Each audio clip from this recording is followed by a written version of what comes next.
ঠিক যেমনটা আপনারা দেখছেন, গাছ ভরে ফুল, প্রত্যেকটা ব্রাঞ্চেসে ভর্তি ভর্তি ফুল এবং গাছে প্রচুর পরিমাণ কুঁড়ি। ঠিক আজ থেকে 1 মাস আগে এই রকমটা কিন্তু ছিলই না। গাছ ছিল রুক্ষ, গাছের একটিও ফুলের চিহ্ন পর্যন্ত ছিল না। এমনকি পরিচর্যা করলাম যাতে 1 মাসের মধ্যেই গাছ ভরে এত পরিমাণে ফুল চলে এলো।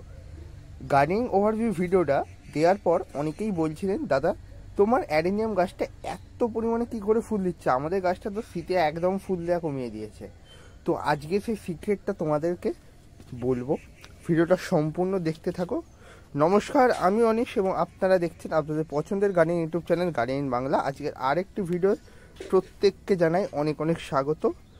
তো আজকে পুরোটা অ্যাডেনিয়াম গাছের ওপর হবে। অ্যাডেনিয়াম গাছে অনেক দিন কিচ্ছু তোমাদের জানানো হয়নি, কারণ অ্যাডেনিয়াম গাছগুলো জানানোর কিছুই ছিল না, খালি মানে বাগানে রয়েছিল, তেমন কোনো পরিচর্যা ছিল না। গরমের খাবার দিয়ে সেই খাবার স্টপ করে দিয়েছিলাম। তো এখন 1 মাস আগে থেকে খাবার স্টার্ট করা হয়েছে। আর হ্যাঁ, যে সকল দর্শক বন্ধুরা এখনও গার্ডেনিং বাংলাকে সাবস্ক্রাইব করেনি, প্লিজ সাবস্ক্রাইব করে নেবেন। এইরকমই গার্ডেনিং রিলেটেড ভিডিও পাওয়ার জন্য অবশ্যই চ্যানেলটিকে সাবস্ক্রাইব করার সাথে সাথে পাশে থাকা বেল আইকনটিকে বাজিয়ে অলে সেট করবে, তাহলে ইন ফিউচার যখনই নতুন ভিডিও আপলোড হবে তার নোটিফিকেশান আপনার কাছে পৌঁছে যাবে এবং ভিডিওটা আপনার কাছে রেকমেন্ড হবে। তো ফুলের পাশাপাশি ফুলের কুঁড়ির সংখ্যা দেখো, প্রচুর পরিমাণ ফুলের কুঁড়ি, যদিও হোক বা আমাদের দেশি ভ্যারাইটি না হোক রোজি ভ্যারাইটি, কিন্তু আমাদের এই দেশি ভ্যারাইটিও কম যায় না, এত পরিমাণে ফুল দেয়, সত্যি বাগান আলো করে রাখে। আর প্রচুর পরিমাণে ফুল দেয় বলে এই গাছটা অনেকেই করে থাকে। মানে অ্যাডেনিয়াম যারা স্টার্টিং করে শুধুমাত্র এই গাছটা দিয়ে স্টার্ট করলো, তারপর রোজি ভ্যারাইটির দিকে যায়। রোজি ভ্যারাইটির গাছগুলো নিয়েও আসবো, আগে তোমাদের এই গাছটার কী কী পরিচর্যা নিচ্ছি সেটা তোমাদের আগে দেখিয়ে দিই। গাছের মূল বা কাণ্ডটা দেখতেই পাচ্ছ কতটা সুন্দর, কতটা হেলদি এবং কতটা বড় সাইজের গাছ হয়েছে। আর তার পাশাপাশি গাছটা একটা 10 ইঞ্চি ফ্ল্যাট টবের মধ্যে বসানো রয়েছে প্লাস্টিকের। নিচের ডালগুলো পর্যন্ত ফুলের কুঁড়িতে ভরে উঠেছে।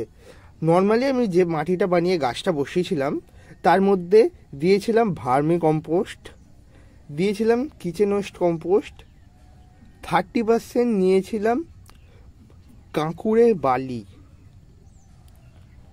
আর বাদবাকি কম্পোস্টগুলো 20-20 করে 40 আর 30% নিয়েছিলাম কাঁকুড়ের বালি, আর তার সাথে নিয়েছিলাম নর্মাল গার্ডেনিং সয়েল, যেটা বাগানের মাটি বলে আমরা জানি, সেই মাটিটা। এবং এই 10 ইঞ্চি ফ্ল্যাট টবের জন্য 1 মুঠো হাড় গুঁড়ো, 1 মুঠো নিম খোল আর 10 থেকে 12টা সিউইডের দানা। সিউইড এবার বলতে গেলে অনেকেই প্রশ্ন করবে সিউইডটা কি। সিউইডটা হচ্ছে সমুদ্রের যে কোরাল থাকে সেই কোরাল থেকে বানানো একটা অর্গানিক ফার্টিলাইজার, যেটা গাছের দ্রুততার সাথে বৃদ্ধি করতে এবং গাছের মাটিকে ভুরভুরে রাখতে অনেকটাই সাহায্য করে। সিউইডটা ইউজ করতে পারেন, একটু দাম বেশি নেয়। এর পরিবর্তে তোমরা নর্মালি হিউমিক অ্যাসিডও গাছে প্রয়োগ করতে পারো, কিন্তু আমি সিউইডটাই গাছটা ইউজ করেছিলাম। আর এত পরিমাণে ফুল আনার সিক্রেটটা তোমাদের বলছি, একটু ধৈর্য ধরো। আর গাছে এত পরিমাণ ব্রাঞ্চেস আসার একমাত্রই কারণ হলো, দেখতেই পাচ্ছ গত সিজনে যে নেক্সট সিজন গেল সেইটাই গাছটা প্রচুর পরিমাণে প্রুনিং করা হয়েছে। দেখো হার্ড প্রুন, এইখান থেকে প্রুন করা হয়েছে 2টো ডাল, এখান থেকে প্রুন করা হয়েছে 2টো ডাল, এখান থেকে প্রুন করা হয়েছে 3টে ডাল, এরকম করে মাল্টিপাল ব্রাঞ্চেস আমি আমার এই গাছটার মধ্যে নিয়ে এসেছি। আর গাছটার বয়স হবে মাত্র 2 বছর, তার মধ্যে গাছটা দুর্দান্ত বেড়েছে। আর গাছটা এনেছিলাম যেরকম তোমাদের রোজি ভ্যারাইটির গাছ এনে বসিয়েছিলাম, সেই ভিডিওটা তোমরা নিশ্চয়ই প্রত্যেকেই দেখেছো, সেই রকম ছোট্ট গাছ ছিল। আর গাছটা মাত্র 2 বছরের মধ্যে এতটা বড় তৈরি করে ফেলেছি। আর অ্যাডেনিয়াম গাছ কিন্তু প্রচুর খাবার পছন্দ করে, সেক্ষেত্রে গাছটা আমি 1 মাস একে রেস্ট দিয়েছিলাম। তার গত নভেম্বর মাসের ফার্স্ট উইক থেকে আমরা খাবার স্টার্ট করেছি। বেসিক্যালি সপ্তাহে 2 বার করে 2 রকমের খাবার ঘুরিয়ে ফিরিয়ে দিয়েছি, যেটা তোমরা এখন প্রত্যেকেই দেবে। 1 নম্বর হচ্ছে এনপিকে 10-26-26, যেটা আমরা মাটিতে দিই, সেইটা দিয়েছি সপ্তাহে 1 বার করে। এই গাছের জন্য হাফ চামচ, একটা বড় চামচের হাফ চামচ দিয়েছি, মানে 15 থেকে 20টা দানা। তার সাথে দিয়েছি প্রতি সপ্তাহে একবার করে সবজি পচা তরল সার। আর এই সবজি পচা তরল সারের মানেই তোমরা বুঝতে পারছো, এর মধ্যে প্রচুর পরিমাণে এনপিকে থাকবে এবং এর সাথেও থাকবে প্রচুর পরিমাণে মাইক্রো নিউট্রেন এবং ম্যাক্রো নিউট্রেন, যেটা গাছের দুটোর সাথে বৃদ্ধি করবে এবং গাছে প্রচুর পরিমাণে ফুল আনতে অনেক অনেক সাহায্য করবে। আর প্রত্যেকটা ব্রাঞ্চেস তোমরা যেমন দেখতে পাচ্ছ কতটা পরিমাণে ফুলে ছেয়ে রয়েছে, এত পরিমাণে ফুল যে গাছগুলি গুণে শেষ করা যাবে না, এত পরিমাণে ফুল। আর দেশে হলেও দুর্দান্ত দেখতে লাগে। তোমরা প্রত্যেকেই এই গাছটা করতে পারো, যারা অ্যাডেনিয়াম এখনও শুরু করোনি তারাও করতে পারো, যারা অ্যাডেনিয়াম করছো তারা একটা দুটো তো প্রত্যেকেরই রয়েছে। আর অ্যাডেনিয়ামের স্টার্টিং এইটা দিয়ে করো, প্রথমে রোজি ভ্যারাইটির দিকে গেও না, গাছ বাঁচাতে পারবে না। আর অ্যাডেনিয়াম গাছে ফাঙ্গাস ঘটিত সমস্যা দেখা দিতে পারে, সেক্ষেত্রে আমি মাসে একবার করে ফাঙ্গিসাইড গাছে ইউজ করি। ফাঙ্গিসাইডের ক্ষেত্রে আমি সাফটা ইউজ করি, সাফ বা ব্যাবিস্টিন এই দুটো ঘুরে ফিরে ইউজ করি। এবার অনেকে প্রশ্ন, দাদা কীটনাশক কি গাছে দেবো? কীটনাশক বলতে গেলে অ্যাডেনিয়াম গাছে একদমই লাগে না। আর অ্যাডেনিয়ামকে মরুগোলাপ বলার একমাত্র কারণ হচ্ছে এই গাছ পুরো লো মেনটেনেন্স এবং অল্প জল দিলে চলবে, কিন্তু বেশি যদি জল হয়ে যায় সেক্ষেত্রে গাছে গোড়া পচে যাওয়ার সমস্যা থাকে। তোমরা একটা কাজ করতে পারো, গাছে যখনই জল দেবে তার আগে এই যে কাণ্ডটা এইটাকে এরকমভাবে প্রেস করে দেখবে, যদি ভেতরে এরকম বসে যায় তাহলে এখন জল দিতে হবে। আমি গাছটাতে একটু পরেই জল দেবো। আর যদি পুরো টাইট হয়ে থাকে একটুও জল প্রয়োগ করবে না, সেক্ষেত্রে জলটা গাছের ওভার হয়ে যাবে। আর গাছ সেই জলটা যদি গ্রহণ করে তাহলে সেক্ষেত্রে গাছের বিভিন্ন সমস্যা সৃষ্টি হতে পারে। চলুন চলে যাওয়া যাক রোজি ভ্যারাইটির গাছগুলোর কাছে। রোজি ভ্যারাইটির গাছগুলো আজ থেকে 1 মাস আগে তোমাদের পটিং করে আমি দেখিয়েছিলাম, গাছগুলো ভালোভাবে বৃদ্ধি পাচ্ছে। গাছের ওপরে যেমন আমি দিয়েছি পুরনো গোবর সার, এটা কিন্তু মাটির সঙ্গে নয়, এটা সম্পূর্ণ আলাদাভাবে আমি গাছেতে প্রয়োগ করেছি দুবারা। কারণ গোবর সারটা বেসিক্যালি যেন প্রচুর পরিমাণে নাইট্রোজেন থাকে, আর আমাদের দুটোর সাথে গাছকে বৃদ্ধি করতে হলে নাইট্রোজেন ঘটিত খাবার গাছকে প্রয়োগ করতেই হবে।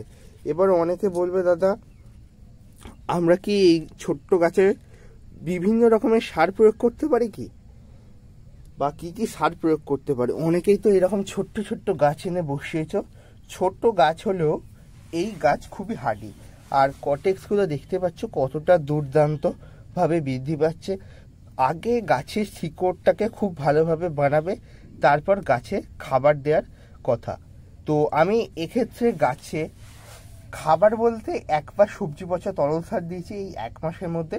আর এই পুরনো গোবরকে একদম গাছের সাইড বরাবর দিয়ে দিয়েছি। পুরনো গোবর দেখতেই পাচ্ছ, এটা একটু ভিজে ছিল বলে তাই এরকম ছোটো ছোটো টুকরো করে গোটা দিয়ে দিয়েছি। আর এইটা যতবার জল দেবো এটা জলের সঙ্গে মিশে গিয়ে গাছ গ্রহণ করবে, আর এটা গাছের ফিডার রুট প্রচুর পরিমাণে বার করতে সক্ষম।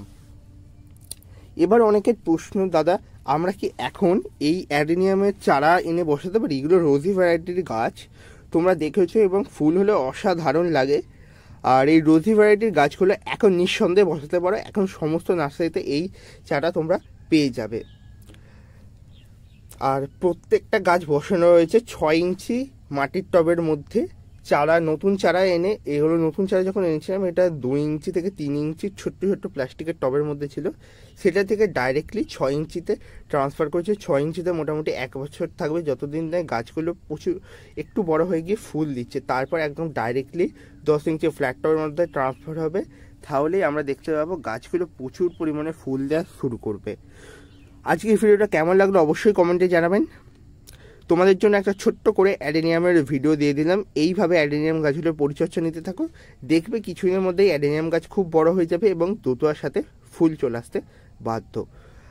আজ বন্ধুরা ভিডিওটা এখানেই সমাপ্ত করলাম। আবারও দেখা হচ্ছে নতুন ভিডিওর মধ্যে দিয়ে, এবং প্রত্যেকে সাবস্ক্রাইব করে নেবে এবং পাশে থাকা বেল আইকনটিকে বাজিয়ে অলে সেট করে দেবে, তাহলে তোমাদের কাছে এইরকমই গার্ডেনিং রিলেটেড ভিডিও পৌঁছে যাবে যখনই নতুন ভিডিও আপলোড হবে। এবং তোমাদের যদি কোনো প্রশ্ন থাকে কমেন্টে পোস্ট করবে, আমি যত সম্ভব তাড়াতাড়ি উত্তর দেওয়ার চেষ্টা করব। সকলে ভালো থাকবেন এবং নিজের গাছ নিয়ে অনেক অনেক আনন্দে থাকুন। শীতের শুরু হয়ে গেছে, শীতের গাছ নিয়ে সকলের মাতামাতি, কিন্তু এই গরমের গাছগুলো আমাদের ভুলে গেলে চলবে না। এই গাছগুলো প্রচুর পরিমাণে শীতেও ফুল দিয়ে থাকে, পরিচর্যা ঠিকঠাক শুধু নিতে হবে।